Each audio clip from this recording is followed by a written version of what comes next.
Hello everyone, this is Cari for Redesign with Prima, and today I have a really beautiful mirror makeover for you using our brand new Feathered Stillness Decor Mould with some fun art mediums and unique techniques, and I can't wait to share.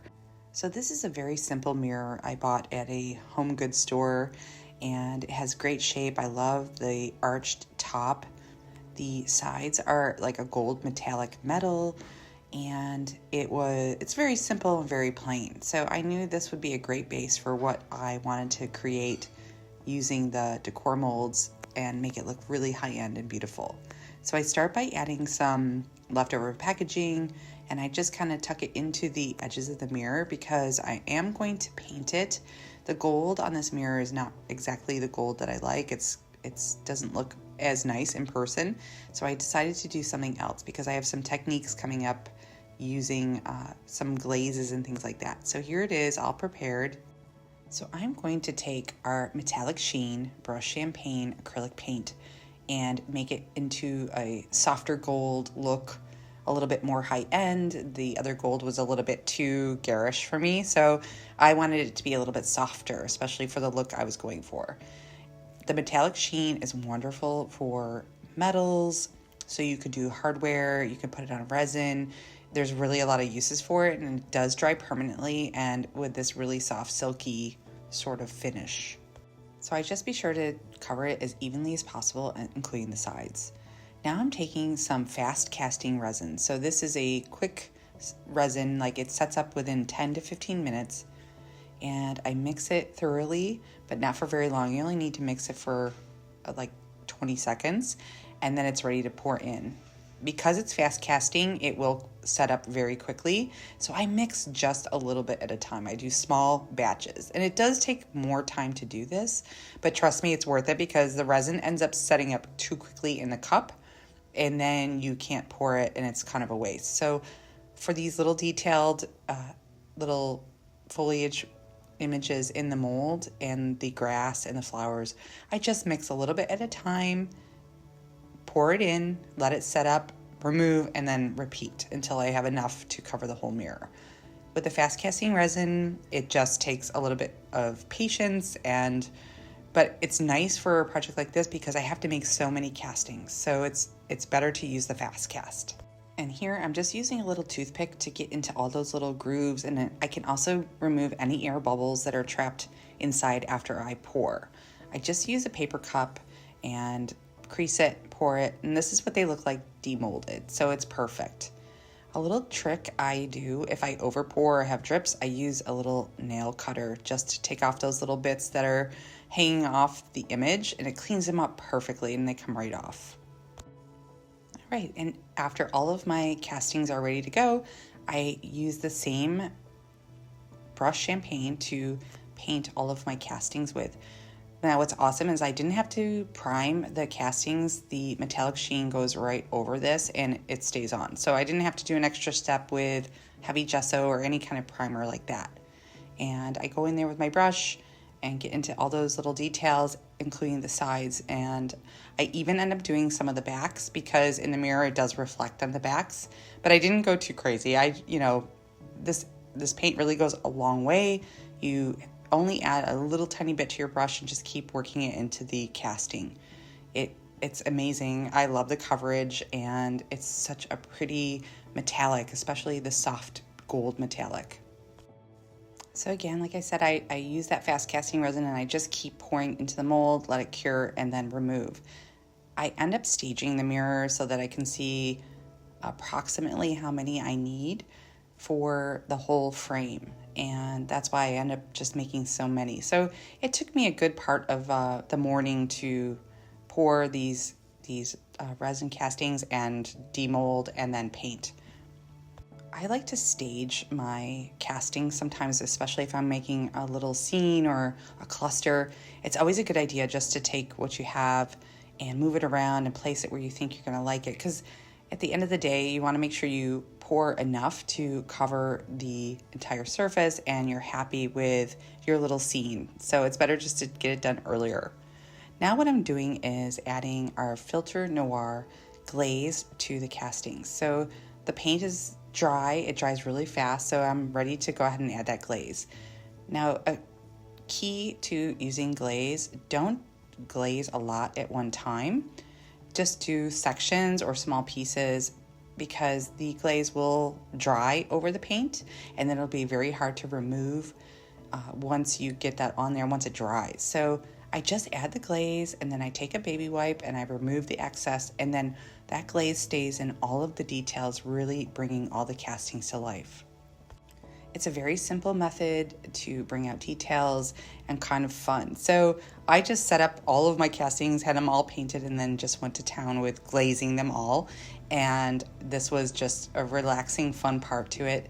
It does get a little bit tedious because you have to do so many, but at the end of the day, it was really worth it. And, you know, I really only used about 5 or 6 baby wipes when I was done removing all of the glaze. So it wasn't too much of a waste. And I was really happy with how all of these castings were looking with the combination of the brush champagne and the filter noir.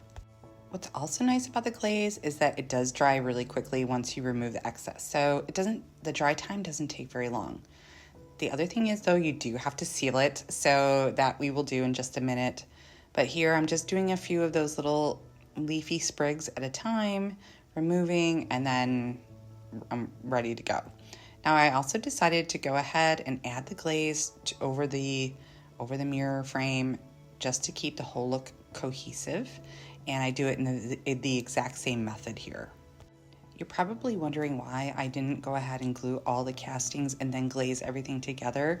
I just wanted to save myself a little bit of time and not have to clean up so much around the castings, because once you add that glaze and you remove, it could get onto the mirror or areas that you really don't want it, and you end up spending a lot of time kind of cleaning up if you try to take shortcuts. So for me, it was just way easier. Now I'm going to go ahead and seal all of my castings with a clear, fast drying matte spray. So I'm just going over every little piece and sealing them nicely, and I do the same with a frame as well. I think using the spray was much easier with all of the little details in the castings, but you can certainly use like our soft gloss gel or soft matte gel to seal. And then you want to remove those pieces of paper immediately after you seal, otherwise they get stuck in the frame. I love the Silver Wings decor transfer that we came out with for this release as well.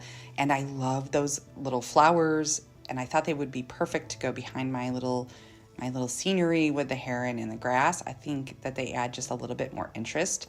I was kind of doubting this step because I didn't know if it was going to look too busy or weird, but I ended up loving how the flowers looked behind everything. They just added another little bit of dimension to the whole scene and the look. I'm really happy with how they turned out. So I just clustered the flowers at the bottom corner. A key trick to this too is take your window cleaner and clean the mirror nicely just before you add the transfers. They go down so easily, like they stick almost instantly, and with very little effort of having to burnish the transfer on. So you can see me concentrating there in the mirror, but I like to just cluster the flowers and cut them apart and make my own little design here. And what's great is you can also use glass cleaner, clean bottles, and then go right on with the transfers. It's so much easier. Okay, now I'm going to use this Gorilla glue. It's a clear glue that they make that goes on plastic, glass, all sorts of surfaces. So I thought I'd try it, and this stuff really, really worked. I'll put the exact glue that I used in the description for you guys so that you can also maybe look for it and find it and try it. But I can tell you, I tested it just a couple days after this video was finished, and everything stuck on beautifully. So this glue was wonderful to use. I think it has a little bit of flexibility, which is great for putting it on surfaces like this. Now I'm just building up my little cluster. I've got the heron and the grass, and then, because I always start with my larger castings, and then I add all of the smaller pieces around and sort of fill in the area and make my design look more cohesive. This is sort of the fun part of just designing it and making it look realistic and really pretty. And I really am pleased with how it turned out. You know, we do have other colors in the metallic sheen, so if you wanted to use something more coppery or bronzy, we do have other color selections available. But the soft gold, I think, really did the mirror justice. So here, I'm just adding all of my little pieces, and then what I'm going to do is go around the entire mirror and add these to frame it in. And I also do a really fun, unique design at the top using some of those shorter grass and floral castings. So it was really fun. This is kind of the fun part, just playing along, filling it in and getting it the way you really like it. And that's why I like to stage things ahead too, so I sort of have an idea of how I'm going to place things, and then it all comes together really easily.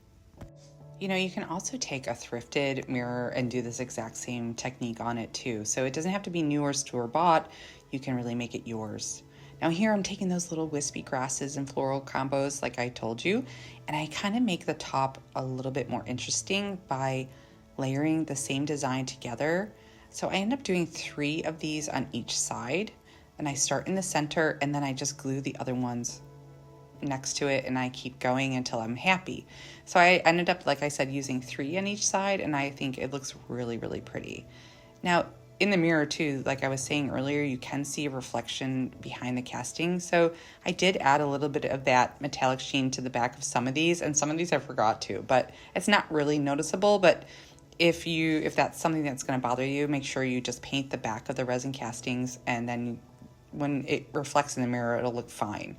And now I'm taking all those tall wispy grass pieces and I'm alternating, because there's 2 designs in each decor mold. So what I did is I took one of each and I just alternated up and down and around the frame, and I was really pleased with how that looked.